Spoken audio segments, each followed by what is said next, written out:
मराठी भाषा अनिवार्यच, पण हिंदी लादण्याचा प्रयत्न होतोय म्हणणं चुकीचं। आश्चर्य वाटतं की हिंदी सारख्या भारतीय भाषेला विरोध। इंग्रजीचे मात्र गोडवे गातात, फडणवीसांची टीका। छेडछाड आणि ब्लॅकमेलला कंटाळून बीडच्या तरुणीची आत्महत्या। आरोपी अभिषेक कदमची जामिनावर सुटका। कालच्या दिवशीच म्हणजे 20 एप्रिल रोजी तरुणीचं लग्न होतं। बीडमधील पीडितेच्या आईचं उपमुख्यमंत्री शिंदेंना पत्र। मुलांच्या छेडछाडीनंतर मुलीनं गळफास घेऊन जीवन संपवलं। नराधमांना तेवढीच शिक्षा होणं अपेक्षित, पीडितेच्या आईची मागणी।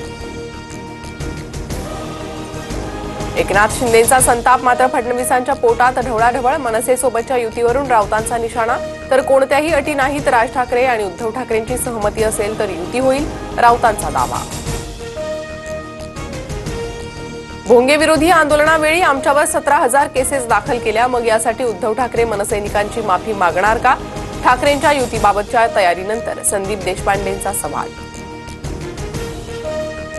काँग्रेसचे माजी आमदार संग्राम थोपटेंचा 22 एप्रिलला भाजप प्रवेश। पक्षपातळीवर इच्छा व्यक्त केल्या, पण सकारात्मक निर्णय झाला नाही, थोपटेंची प्रतिक्रिया।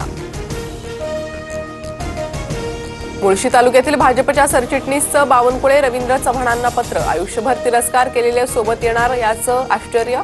थोपटेंच्या भाजप प्रवेशावर दत्तात्रय जाधवांकडून नाराजी व्यक्त।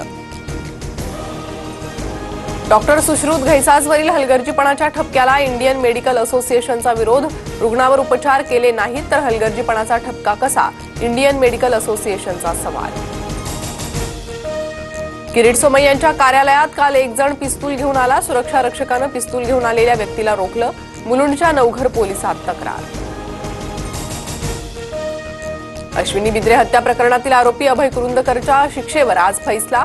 कुरुंदकरसह साथीदार कुंदन भंडारी आणि महेश फळणीकरलाही दोषी ठरवलं। नाशिकच्या बोरीचीवारी गावात पाणी टंचाईचं संकट। पाण्यासाठी महिलांचा संघर्ष। विहिरीत उतरून पाणी भरण्याची महिलांवर वेळ।